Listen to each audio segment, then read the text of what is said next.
방금 영상에서 보셨듯이 윌리엄 커싱은 좋은 교회와 아름다운 가정을 이룬 남부러울 것 없는 목사였습니다.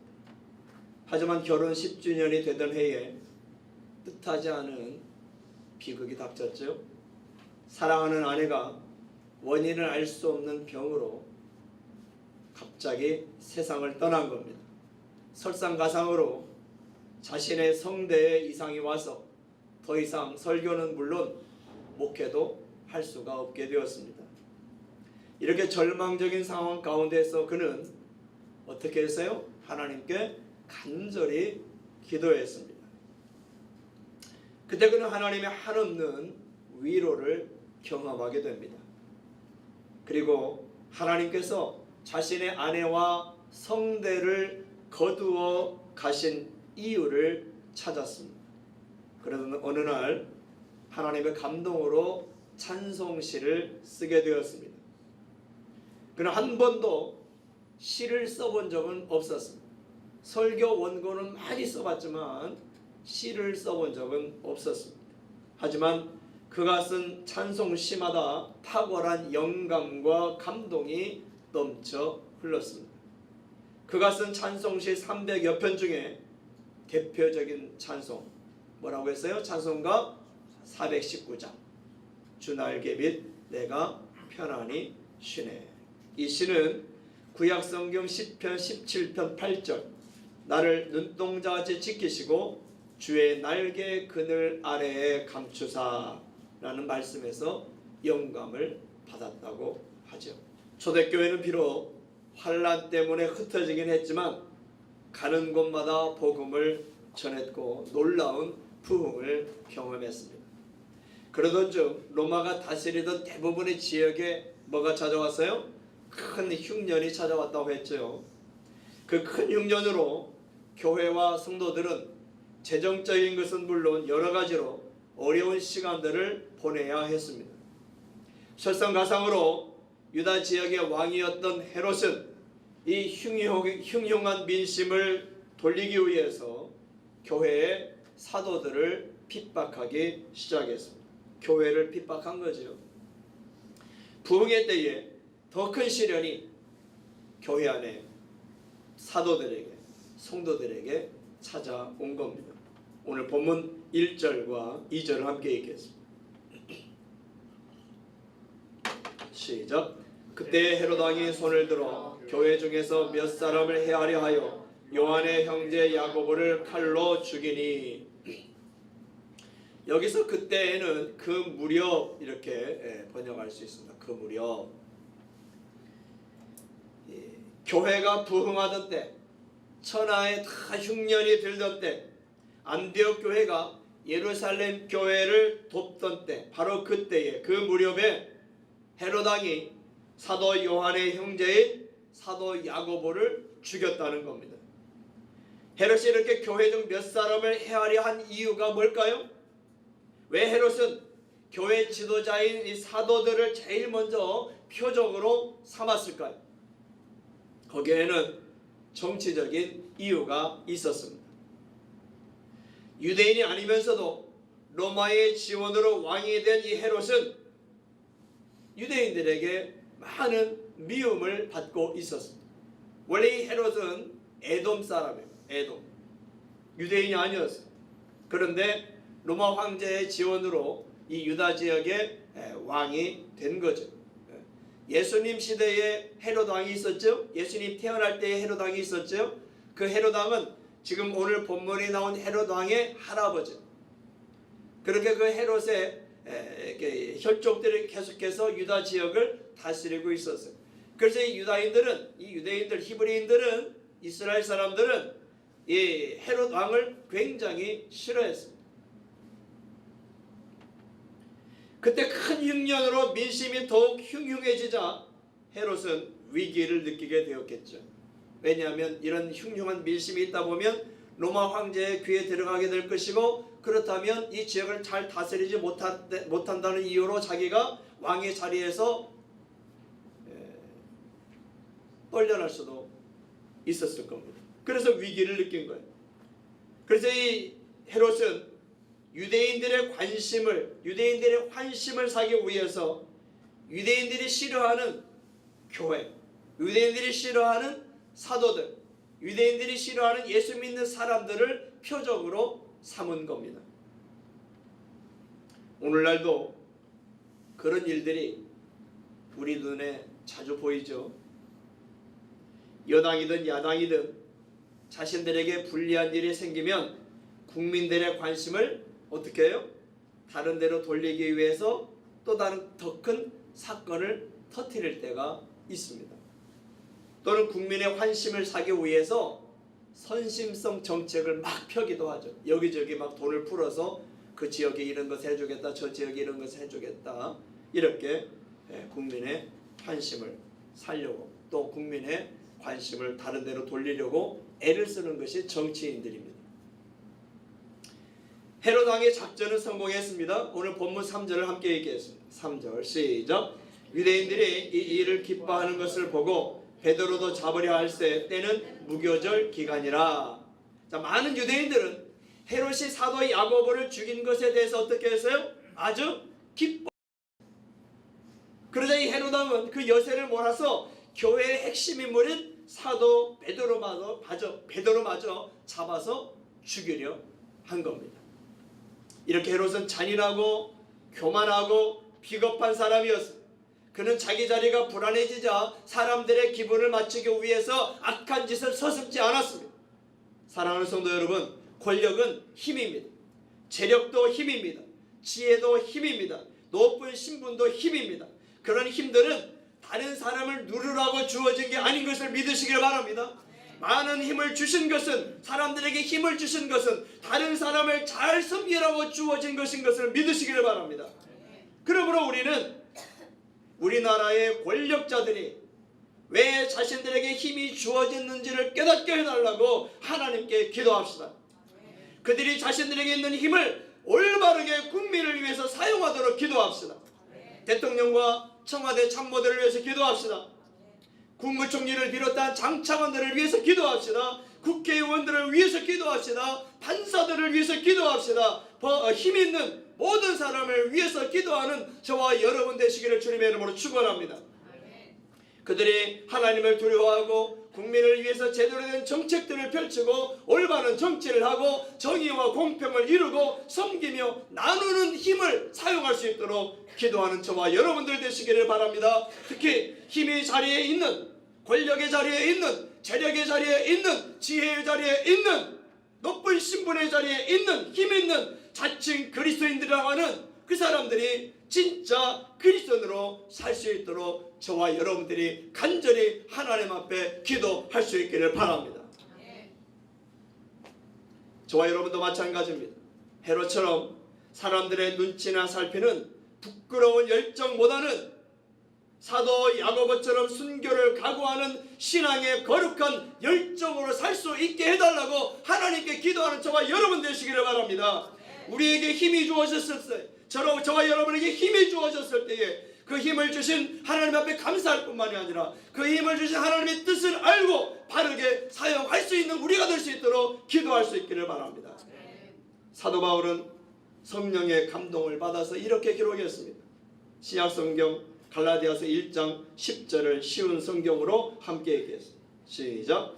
내가 사람의 마음에 들게 하려는 것처럼 보입니까? 그렇지 않습니다. 나는 오직 하나님의 마음을 기쁘시게 하려는 것뿐입니다.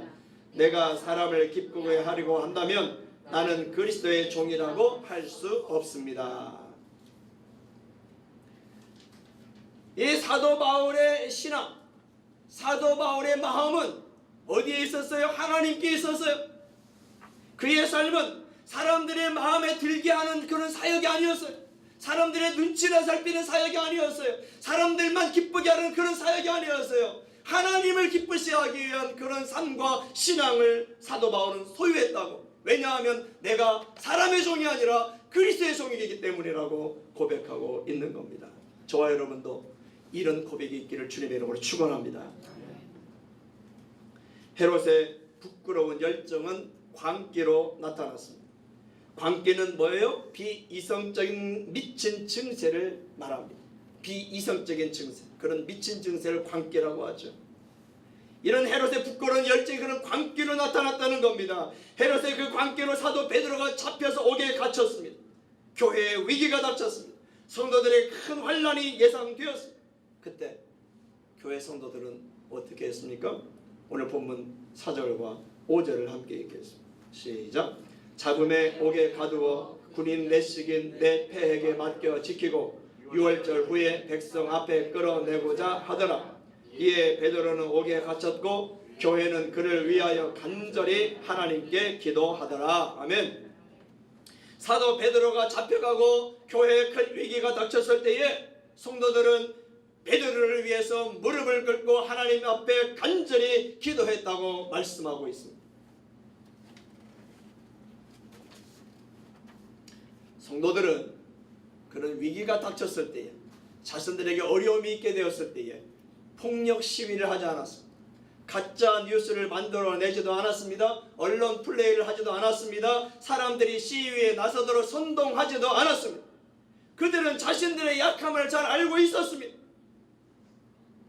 그리고 그들은 교회를 향한 하나님의 사랑을 믿었습니다.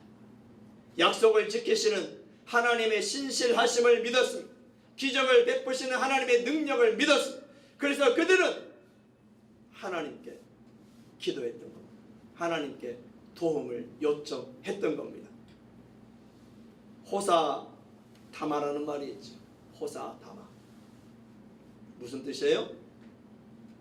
읽어보세요. 시작. 좋은 일에는 마귀가 들끓는다.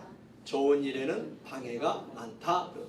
직역을 하면 좋은 일에는 마귀가 들끓는다 말이고, 그것을 의역을 하면 좋은 일에는 꼭 방해가 있다, 그런 뜻의 사자성어입니다. 좋은 일이 있으면 사탄 마귀가 시기를 하죠. 시련을 줍니다. 그때 우리가 결코 놓을 수 없는 것, 반드시 기억하고 실행해야 하는 것, 그것은 바로 기도인 것을 믿으시기를 바랍니다. 기도가 뭡니까? 기도는 하나님에 대한 나의 믿음의 표현인 거예요. 기도는 우리의 연약함을 알고 하나님의 힘을 의지하는 수단인 것을 믿으시기를 바랍니다. 기도는 전능하신 하나님의 손을 움직이는 강력한 신앙의 도구인 것을 믿으시기를 바랍니다. 이런 말이 있습니다. 새는 날개가 무거워도 그것을 버릴 수 없다. 새는 그것 때문에 날 수 있기 때문이다. 자동차는 엔진이 무거워도 그것을 버릴 수 없다. 자동차는 그것 때문에 달리기 때문이다. 비행기는 날개가 무거워도 버릴 수 없다. 비행기는 그것 때문에 날 수 있기 때문이다. 마찬가지로 성도들은 기도가 비록 피곤하고 힘들어도 포기할 수 없음을 믿으시길 바랍니다. 왜요? 성도는 기도의 힘으로 살아가기 때문인 겁니다. 그래서 하나님은 예레미야 선지자를 통해서 이렇게 말씀하셨습니다. 구약성경 예레미야 33장 2절과 3절을 쉬운 성경으로 함께 읽겠습니다. 시작. 이를 계획하시는 여호와, 이를 이루시고 성취하시는 여호와, 그의 이름을 여호와라 하는 분이 이렇게 말씀하셨다. 너는 나에게 부르짖으라. 그러면 내가 네게 응답하겠고 네가 전에 알지 못하던 놀라운 일들과 비밀들을 일러주겠다. 아멘. 하나님이 어떤 분이에요? 이를 계획하시는 분이라고 말씀합니다. 하나님이 어떤 분이에요? 이를 이루시고 성취하시는 분이라고 말씀합니다. 이를 이루시고 성취하시는 그 하나님이 우리에게 말씀하시는 거예요. 너는 내게 부르짖으라. 내가 너에게 응답하겠다고 말씀하고 있는 겁니다. 약속하고 있는 겁니다. 이 약속을 믿으시고 부르짖는 저와 여러분 되시기를 바랍니다. 기도하는 자에게 기적이 일어나는 거예요. 기도하는 자에게 이를 성취하시는 여호와를 체험할 수 있는 것입니다. 특히 오늘 본문은 교회가 합심해서 베드로를 위해서 기도했다고 말씀합니다. 누구를 위해서 기도했다고요? 베드로를 위해서 기도했어요. 성도들이 합심해서 모여가지고 열심히 기도했어요. 베드로를 위해서. 성도들이 마음을 같이하여 베드로를 위해서 중보 기도했다는 것이죠. 우리는 혼자서도 기도할 수 있습니다. 그러나 이제 우리도 합심해서 중보 기도하는 시간을 많이 가질 수 있기를 바랍니다. 주일 예배 때와 수요일 예배 때만이 아니라 더 자주 합심하여 중보 기도를 합시다. 교회를 위해서, 목사를 위해서, 목사의 가정을 위해서 중보 기도할 수 있기를 바랍니다. 어린이로부터 어른에 이르기까지 모든 성도들을 위해서 중보 기도할 수 있기를 바랍니다. 부모를 위해서, 배우자를 위해서, 자녀손들을 위해서, 형제 자매들을 위해서 중보 기도할 수 있기를 바랍니다. 나라를 위해서, 또 위정자들을 위해서 중보 기도할 수 있는 저와 여러분 되시기를 바랍니다. 다른 교회들을 위해서, 선교사들을 위해서 기도하는 저와 여러분들이 되시기를 바랍니다. 우리 교회만이 아니라 이 지역의 다른 어려운 교회들, 다른 작은 교회들을 위해서도 기도하고, 또 큰 교회들을 위해서도 기도하고, 우리 교회를 개척했던 수원중앙 침례교회를 위해서도 기도하고, 김장한 목사님과 고명재 목사님을 위해서도 기도하고, 극동방송을 위해서도 기도하고, 미랄신장재단을 위해서도 기도하고, 우리 총회를 위해서도 기도하고, 지방회를 위해서도 기도하고, 거기에 소속된 교회들을 위해서도 기도하는 저와 여러분 되시기를 주님의 이름으로 축원합니다.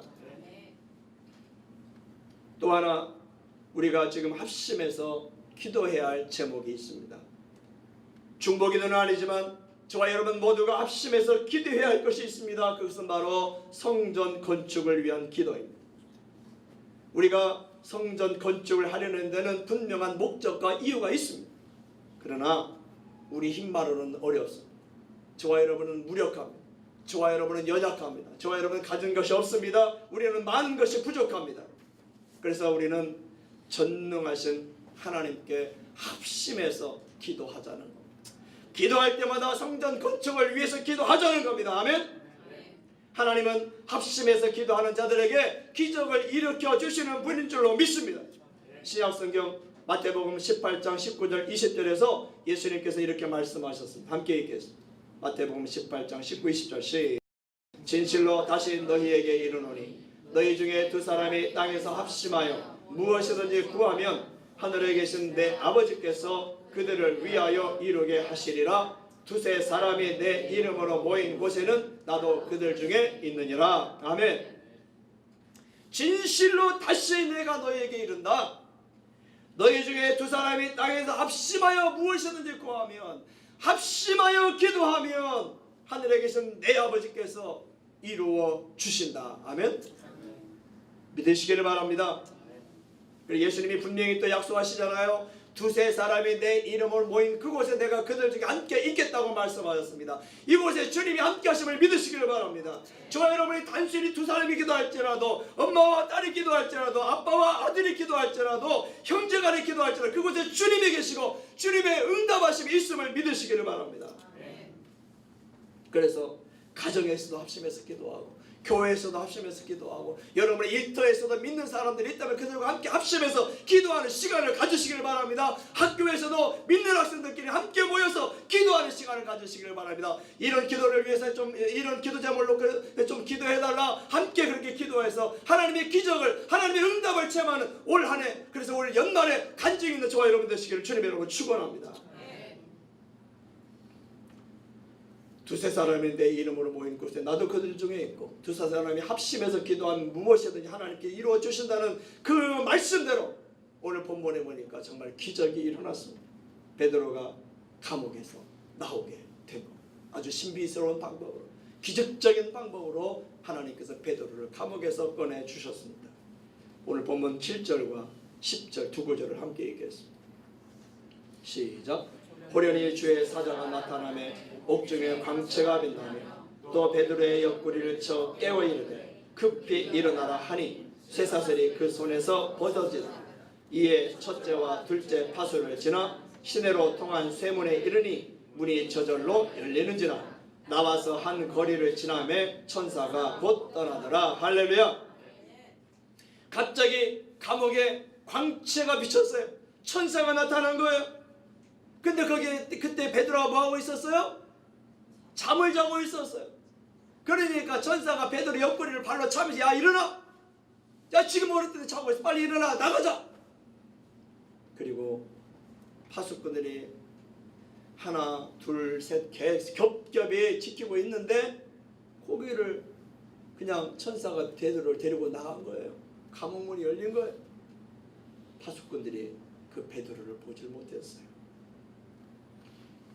하나님은 천사를 보내셔서 정말 신비스러운 방법으로 베드로를 감옥에서 꺼내 주셨습니다. 하나님은 교회 성도들의 합심기도, 중보 기도를 들으시고 응답하신 겁니다. 약속하신 대로 그 약속을 이루어 주신 겁니다. 사람들이 할 수 없는 기적을 베푸신 겁니다. 할렐루야. 네. 저와 여러분이 할 수 없는 것들이 많잖아요. 성전 건축 우리가 할 수 없어요. 그래서 우리는 하나님께 기도하자는 거예요. 합심해서 기도하자는 거예요. 여러분들이 할 수 없는 그 모든 것들 합심해서 기도하자는 거예요. 기도 제목을 내놓고 함께 기도하자는 거예요. 여기서 또 우리는 베드로의 놀라운 신앙을 볼 수 있죠. 베드로가 갇혀 있는 감옥은 오늘날 교도소와는 전혀 비교도 할 수 없는 그런 감옥입니다. 아주 차가운 감옥입니다. 아주 불결하고 더러운 감옥입니다. 그리고 베드로는 이제 며칠 뒤에는 죽임을 당할 수도 있었습니다. 그런데 그런 감옥에서 잠이 올 수 있겠습니까? 불결하고 춥고 더럽고, 그리고 이제 며칠이면 내가 죽을 수도 있는데 잠이 올 수 있겠어요? 불안하고 두렵고 억울하고 초조하고 그러지 않겠습니까? 그런데 베드로는 지금 뭐 하고 있어요? 잠을 자고 있었다는 겁니다. 어떻게 이게 가능했을까요? 그런 상황에서 어떻게 베드로는 평안히 잠을 잘 수 있었을까요? 오늘 우리식으로 표현하자면 베드로에게는 믿는 구석이 있었기 때문입니다. 믿는 구석이 있었기 때문에 마음이 평안했어요. 그래서 잠을 잘 수 있었어요. 사람들 가운데 머리만 대면 그냥 바로 잠에 빠지는 사람들이 있잖아요. 베드로가 그런 사람이었을까요?